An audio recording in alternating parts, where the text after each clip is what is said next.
So I have some new numbers here highlighting what I think it's fair to call a mental health crisis in the United States.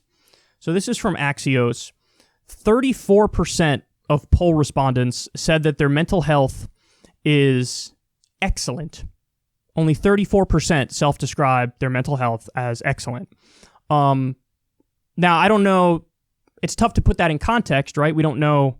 Is that good? Is that bad? Is that neutral? 34% excellent.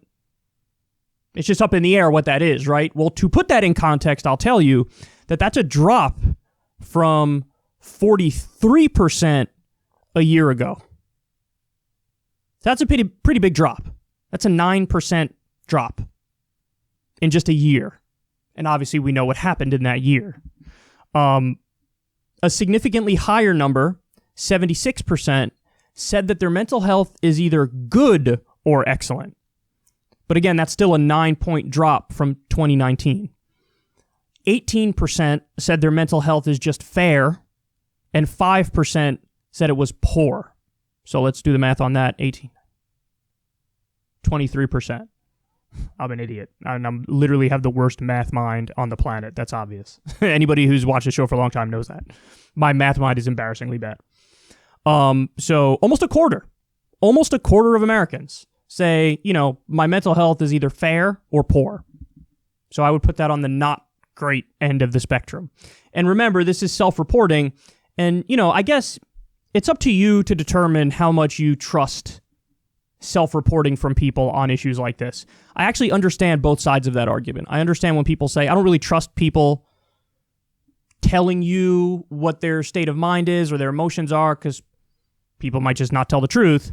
But I also understand the other side of the argument, which is like, well, if we're not going to take people at their word, then how would we know at all? Like, this is the only way to get any kind of data that's even somewhat reliable. I guess if you hook them up to brain scans, maybe you get a little bit of a better sense, but I don't know how. For a Gallup poll, obviously, you can't do something like that, and that's what we're talking about here. So some people would say it's better than nothing, and I'll take people at face value. But again, it's up to you to determine how much you trust these numbers and how much you don't. So let me show you some more specifics here. Americans rating their mental health as excellent. You can see they break it down: Republican, Independent, Democrat.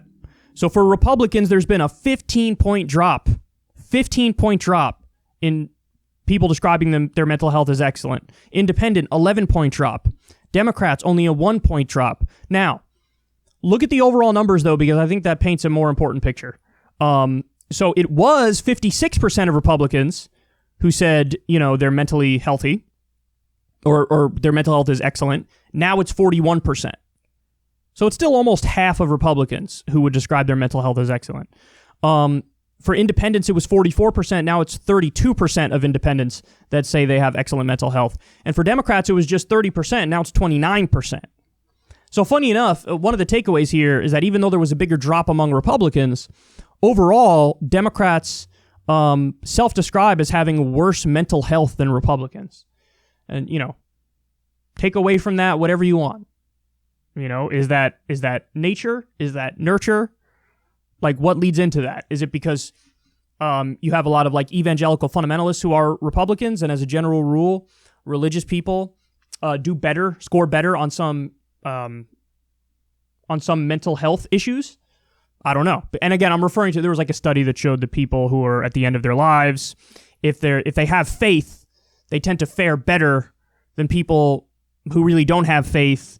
There are more intense, extreme negative emotions if you don't have that thing to sort of hold on to. So again, I don't know the exact reasons why Republicans overall have better mental health or self-report having better mental health, excellent mental health than Democrats, but it's an interesting fact nonetheless. And then, you break it down by race. Race, it's actually very similar. White people saw a 10-point drop in excellent mental health.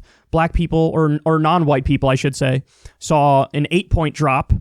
It's in 2020, it's only 35% of white people with excellent mental health and 32% of non-white people with excellent mental health. Then when you go to the age groups, that's also very interesting.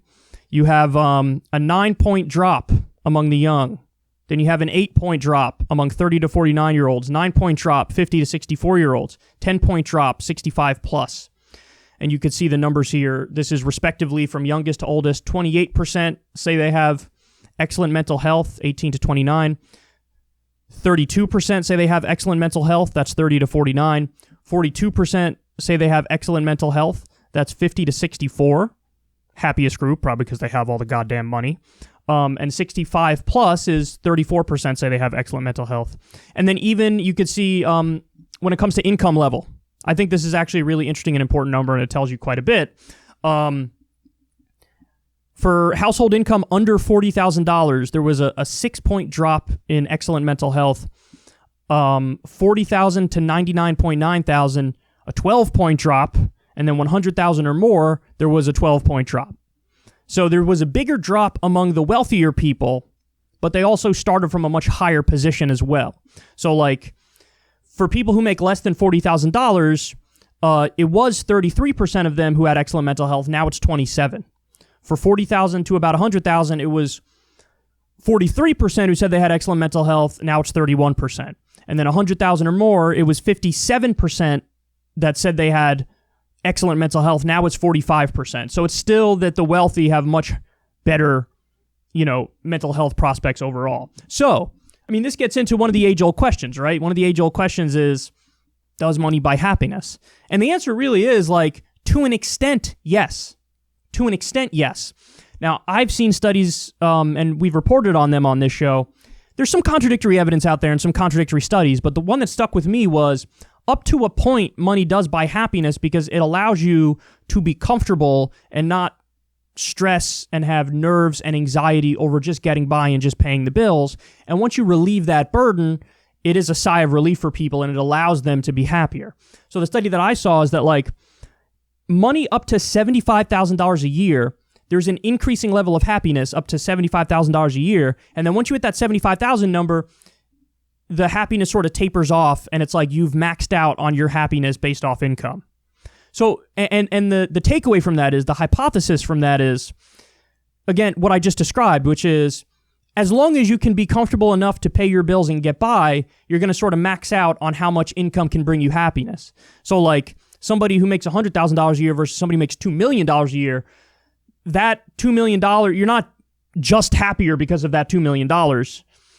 But if somebody makes $30,000 a year and somebody makes $100,000 a year, you actually will be happier with that $100,000 a year versus the $30,000 because at least you're comfortable and you can pay the bills and a giant burden is lifted off your shoulders. So to a certain extent, it does bring about happiness. Obviously, it's more complex than that, but it's one important factor when discussing happiness. And listen, this gets to the conversation about COVID and the conversation about the economic downturn.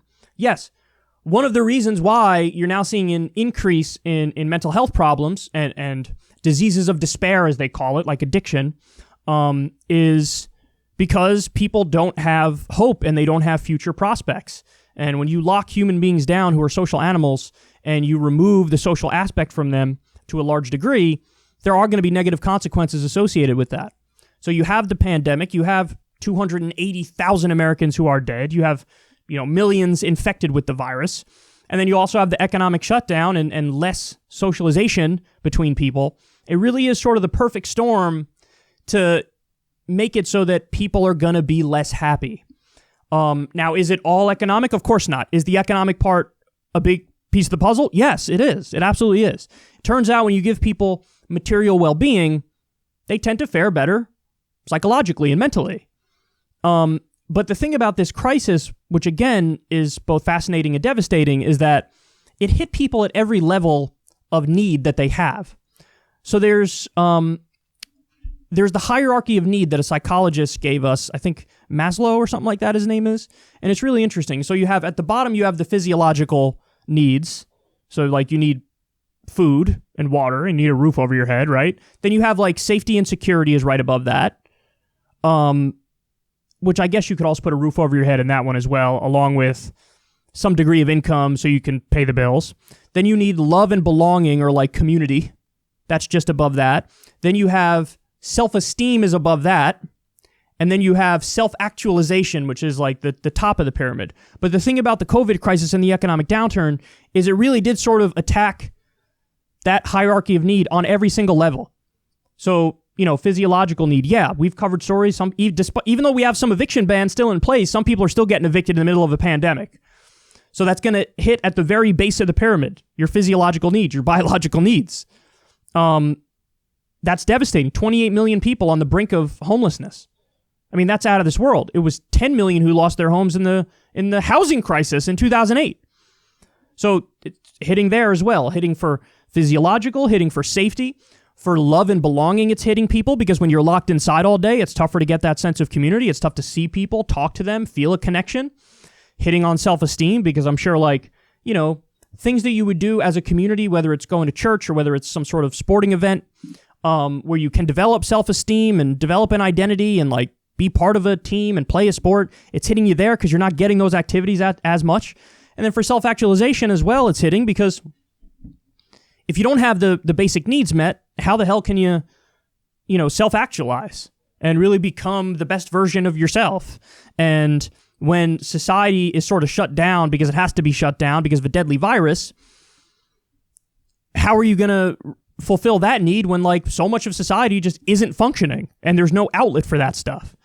So it really is devastating. And, you need to get the virus under control, obviously, in order to have any real shot at addressing these problems. But it just seems like we're compounding the problem with another crisis on top of the crisis. Like we have the COVID crisis, and then we have the economic crisis as a result of the COVID crisis, and then we have the mental health crisis as a result of the economic crisis and the COVID crisis.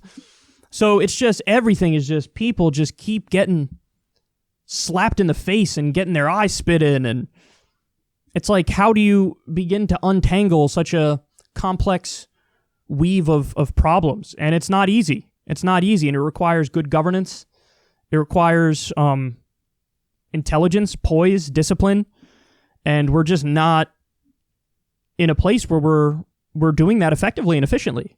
It's just not happening. And so, you look around the world, Australia's basically defeated coronavirus. New Zealand as well, basically defeated coronavirus. And they're having concerts and whatnot, and then we're over here breaking records every single day. We're basically having a 9/11 every single day in this country. I mean, think about that. A 9/11 every single day. That's unbelievable. That's really out of this world. And so, you need the safety regulations in place. You need universal masks. You need intelligent, targeted lockdowns. You got to get the virus under control. You got to get the economic stability. You need to do universal basic income for that, Medicare for all. These are very basic, simple, straightforward solutions, but would definitely work. And then after you get that stuff under control, yes, we can begin to talk about this mental health crisis and what people are missing in their lives.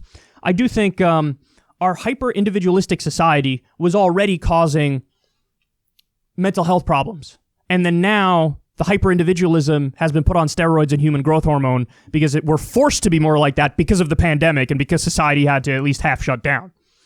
And so we're really seeing the downsides of that as we speak now with these numbers on mental health. And just so everybody understands, the UN does a happiness report pretty often, and we've covered the results of it on this show a number of times.